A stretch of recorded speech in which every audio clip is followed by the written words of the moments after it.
ہمیں بھی رمضان میں اپنی منزل کا پتہ ہونا چاہیے، کہاں پہنچنا ہے، یہ سب کچھ کیوں کرنا ہے۔ میں آج دورہ قرآن سننے جا رہی ہوں، میں قرآن کی تلاوت کر رہی ہوں، میں قرآن پڑھا رہی ہوں، میں ذکر کر رہی ہوں، میں کھانا بنا رہی ہوں کہ کسی کو کھلا سکوں، کسی کا روزہ افطار کرا رہی ہوں، کسی کے لیے سحری بھجوا رہی ہوں، کسی کے لیے راشن کا بندوبست کر رہی ہوں۔ کیوں کر رہی ہوں؟ کیا چاہتی ہوں؟ مجھے کیا حاصل کرنا ہے؟ ایک ہی چیز ہر وقت ذہن میں گونجتی رہے، مجھے اللہ کا قرب چاہیے، اس کے سوا کسی اور چیز پہ راضی نہ ہو۔ مجھے ہر کام سے اللہ کا قرب چاہیے۔ جب روزہ رکھ رہے ہوں، سحری کے لیے اٹھے، نیند سے آنکھ نہیں کھل رہی، تھکے ہوئے ہیں رات کے، لمبا قیام کر کے سوئے، اب اٹھا نہیں جا رہا، کیوں اٹھنا ہے؟ کس کے لیے اٹھنا ہے؟ اللہ کے لیے اٹھنا ہے۔ اس تکلیف سے، نیند توڑنے سے کیا چاہیے؟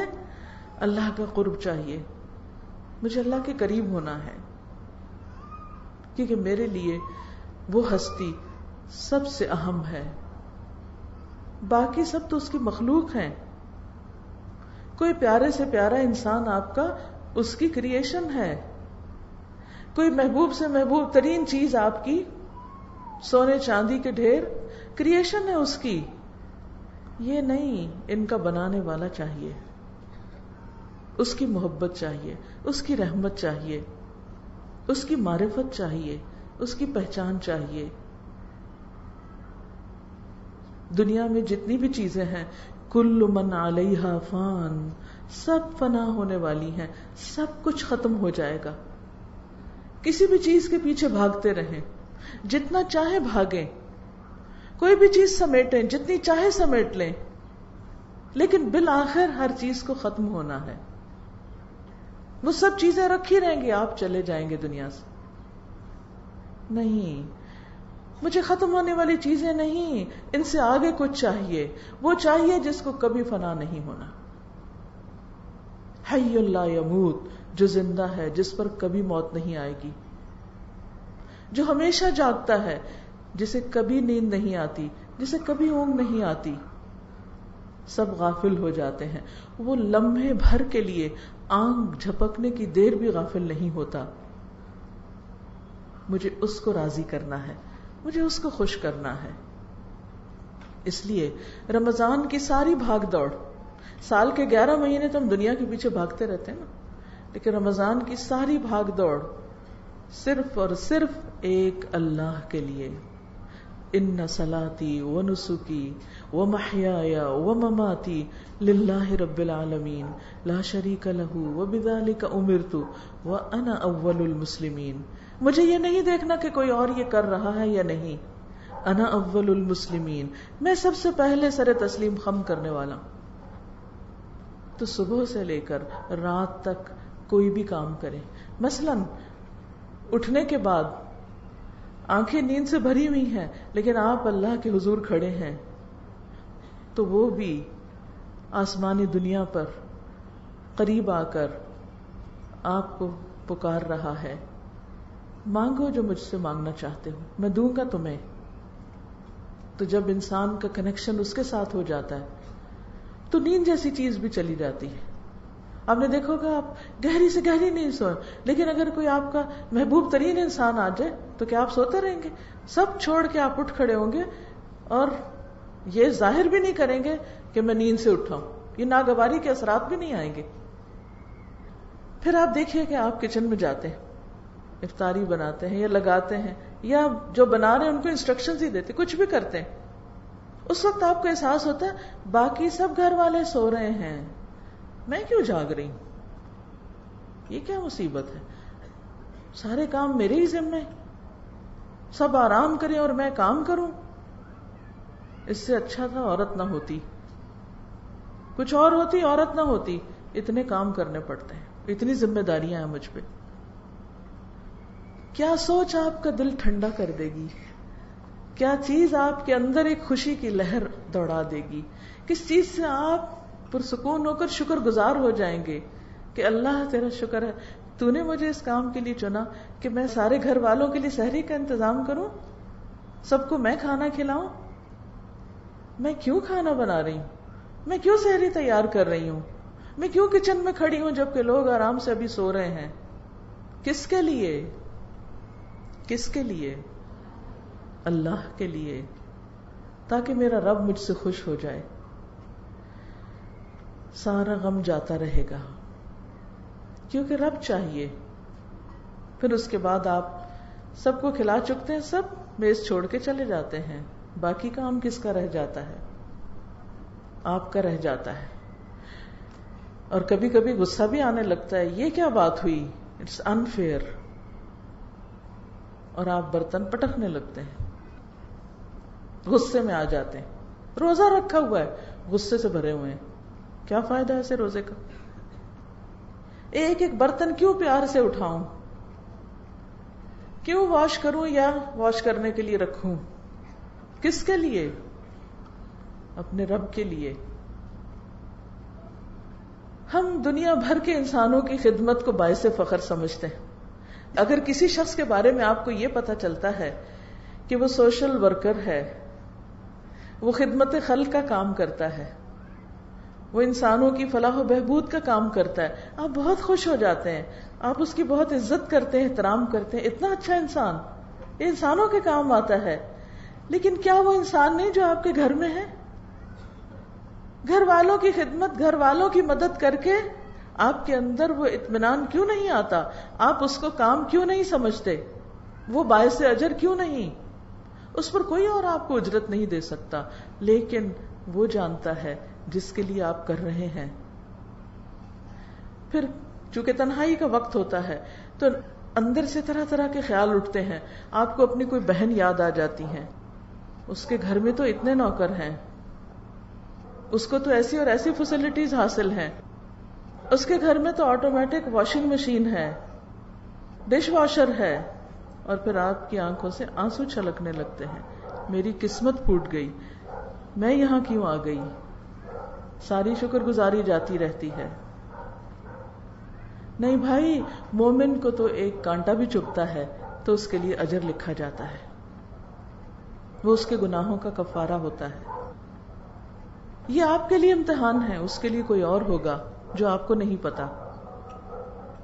وہ ڈش واشر میں برتن ڈالتے ہوئے کسی اور بات پہ روتی ہوگی، آپ ڈش واشر کے لیے رو رہے ہیں، اس کے پاس ڈش واشر ہے وہ پھر بھی رو رہی ہے، اس کا ہم و غم کچھ اور ہے.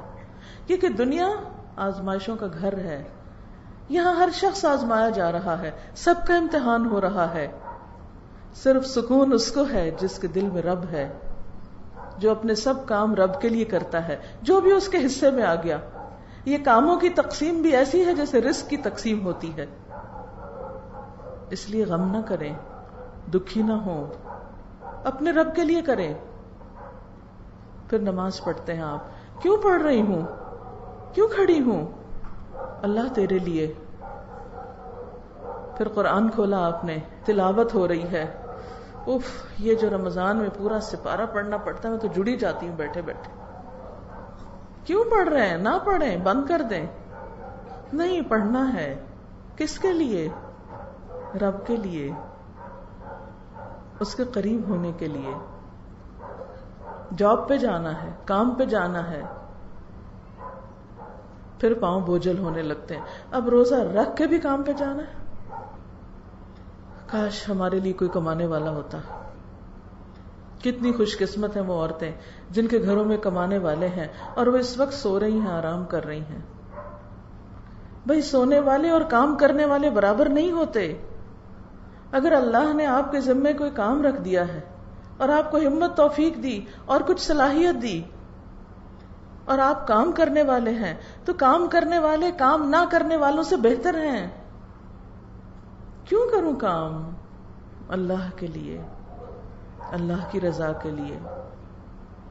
گھر پر ہیں، آپ سونا چاہتے ہیں، بچے سونے نہیں دے رہے، ان کو اسکول جانا ہے، لیکن وہ اٹھ کے بیٹھ گئے ہیں، اب ان کو ناشتہ کرنا ہے. آپ کو نیند آ رہی ہے، آپ روزے کی حالت میں ہیں. ایک آ کے جگاتا ہے، دوسرا کچھ کہتا ہے، آپ کو غصہ آ جاتا ہے، آپ ایک چیخ لگاتے ہیں چلے جاؤ یہاں سے، نہیں بھائی میں روزے سے ہوں، چیخنا نہیں ہے بچوں کے ساتھ. کیوں نہیں چیخوں؟ اللہ کے لیے، روزے سے ہوں. ہر سٹیپ پر. پھر آپ کسی غریب کی مدد کے لیے نکلتے ہیں، کسی بیمار کی عادت کے لیے نکلتے ہیں. اوہ اس کو بھی رمضان میں بیمار ہونا تھا،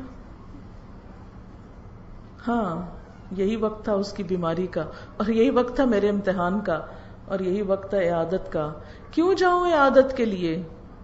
کس کے لیے؟ بولے نا، کس کے لیے؟ اللہ کے لیے. پھر شام ہونے کو ہے، گرمی کا موسم ہے، پھر کچن میں تو اے سی بھی نہیں، سب مزے کر رہے ہیں، میں پسینے سے شرابور. کس کے لیے؟ اللہ کے لیے. افطار کا انتظام، ایک بندے کو افطار کراتے ہیں تو کیا پاتے ہیں؟ تو اس کے پورے روزے کا اجر آپ کو بھی مل جاتا ہے. اور کھانا کھلانا تو جنت میں جانے والے کاموں میں سے ہے. حضرت عبداللہ بن سلام کہتے ہیں کہ جب نبی صلی اللہ علیہ وسلم مدینہ تشریف لائے تو آپ کی یہ بات میرے دل میں اتر گئی کہ آپ فرما رہے تھے یا ایھا الناس افشوا السلام واطعموا الطعام وصلوا والناس نیام تدخلوا الجنۃ بسلام. اے لوگو سلام کو عام کرو، سلام کو رواج دو، لوگوں کو کھانا کھلاؤ، اور جب لوگ سو رہے ہوں تو نماز پڑھو. سلامتی کے ساتھ پیسفلی جنت میں داخل ہو جاؤ گے، امن کے ساتھ. سلام ہر ایک کو، جس کو پہچانتے ہو جس کو نہیں پہچانتے سب کو سلام. اس سے آپ سارے لوگوں کے ساتھ، صرف اپنے رشتہ دار اور دوست نہیں، سب لوگوں کا حق دے رہے ہیں، سب آپ سے امن میں ہیں. پھر کھانا کھلا رہے ہیں، لوگوں کی تکلیف بھوک دور کر رہے ہیں، اور پھر اللہ کا حق بھی دے رہے ہیں. تو جو شخص بندوں کا حق اور اللہ کا حق دیتا ہو، دنیا میں بھی اس کے دل میں سکون ہی سکون ہوگا، اور آخرت میں بھی امن ہی امن، چین، سکون. تو اس لیے کسی بھی کام کے آنے پر، کسی بھی کام کے کرنے پر پریشان نہ ہوا کریں. یہ سب کچھ کیوں، کس کے لیے؟ اور خصوصاً اس رمضان میں بار بار اس کی پریکٹس کرنا ہے. میرا یہ سب کچھ اللہ کے لیے. ان صلاتی، بے شک میری نماز، ونسکی، اور میری قربانی، ومحیایا، اور میری زندگی، ومماتی، اور میری موت، للہ رب العالمین، سب اللہ رب العالمین کے لیے ہے، سب اس کے لیے ہے، اس کے نام ہے. ہماری مشکل یہ ہے کہ ہم بندوں کے پیچھے بھاگتے ہیں، ہم انہیں خوش کرنے کی کوشش میں لگے رہتے ہیں، ان کو امپریس کرنے کی کوشش میں لگے رہتے ہیں. لیکن نتیجہ ہم سب نے دیکھ لیا نا، کچھ ملتا ہے ان سے؟ وہ بیچارے دیں بھی تو ہماری توقعات کا لیول تھوڑا اور اوپر ہو جاتا ہے. وہ وہاں دوڑ بھاگ کے پہنچتے ہیں تو ہم تھوڑے اور اوپر چڑھ چکے ہوتے ہیں کہ نہیں یہاں تک آ جاؤ.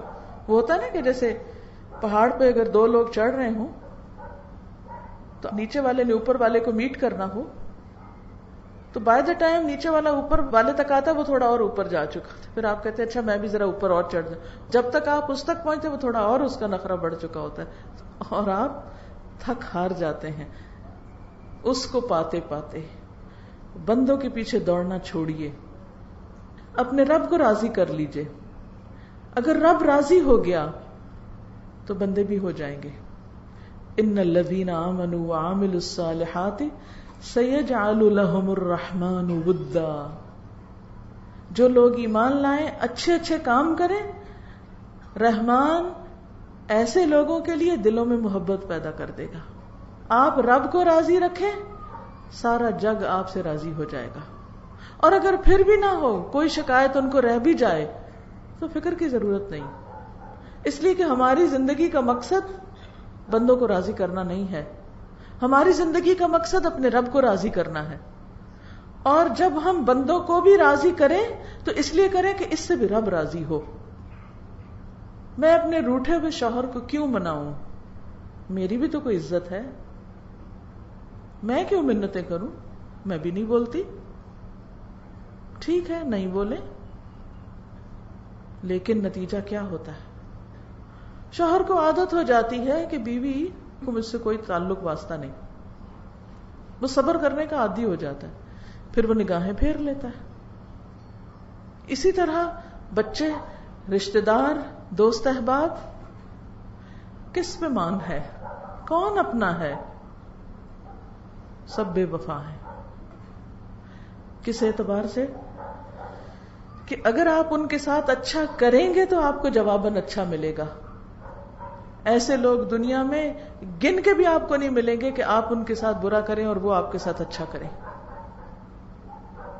لہذا اگر اللہ سبحانہ وتعالیٰ نے ہم پر ہمارے ماں باپ کا حق رکھ دیا ہے کہ ان کے ساتھ احسان کرو، ان کے ساتھ اچھا کرو، تو اس لیے نہیں ہمیں کرنا کہ وہ ہمیں اور دیں، ساری زندگی سے بےچارے دے رہے ہیں، اب ہم صرف ان کی خوشامد اس لیے کریں کہ ان سے کچھ اور مل جائے، تو یہ نیت اچھی نہیں ہوگی۔ یا پھر اس بات کا بہانہ کر لیں وہ کون سا ہمارا خیال رکھتے ہیں، ان کو بھی تو فلاں بچہ زیادہ پیارا ہے، بس ٹھیک ہے اسی کے پاس جائیں، ہم سے کیا لینا ہے۔ نہیں، ہمیں اپنے والدین کے ساتھ احسان اس لیے کرنا ہے کہ ہمارے رب کا حکم ہے، ہمارا رب ہم سے یہ چاہتا ہے، اپنے رب کو راضی کرنے کے لیے والدین کو راضی کر رہے ہیں، چاہے والدین ہمارے حقوق نہیں دیتے، چاہے وہ ہم پر کسی اور بچے کو فوقیت دیتے ہیں، لیکن ہم نے اس لیے کرنا ہے کہ ہمارے رب نے فرمایا ہے، اور وہ ہمیں کبھی غلط مشورہ نہیں دے سکتا، اس کا ہر حکم، اس کی ہر بات ہمارے فائدے میں ہے۔ تو اس لیے اس رمضان میں اپنے اندر بار بار ہر کام کرتے وقت ایک ہی چیز دہرانی ہے، رب کے لیے، میں رب کے لیے، میرا ہر عمل رب کے لیے، میرے روزے، میری نماز، میری قربانی، میرا صدقہ خیرات، میری بندوں کی خدمت، ہر چیز میرے رب کے لیے۔ اور آپ کو پتہ ہے کہ رب کتنی زیادہ جزا دے سکتا ہے؟ اس وقت جب ہر ایک کو اپنی پڑی ہوگی۔ آپ دیکھیں کہ جب ہر ایک کو اپنی پڑتی ہے نا دنیا میں بھی، تو کوئی آپ کو نہیں پھر پوچھتا، ہر ایک کو اپنا ہی فکر ہوتا ہے، وہ اپنے آپ کو سنبھالنے میں لگے ہوتے ہیں۔ تو قیامت کے دن سب کو کس کی پڑی ہوگی؟ کون کس کے لیے سوچ رہا ہوگا؟ ہر ایک کو اپنی پڑی ہوگی۔ تو اس وقت اگر آپ نے اس دنیا میں اپنے رب کے لیے، اپنے رب کی خوشی کے لیے سب کام کیے اور اس کو راضی کر لیا، تو اس وقت پھر کوئی مشکل نہیں۔ وہ کہتے ہیں نا روزہ دار کے لیے دو خوشیاں ہیں، ایک خوشی جب وہ افطار کرتا ہے اس وقت، اور دوسری اپنے رب سے ملاقات کے وقت۔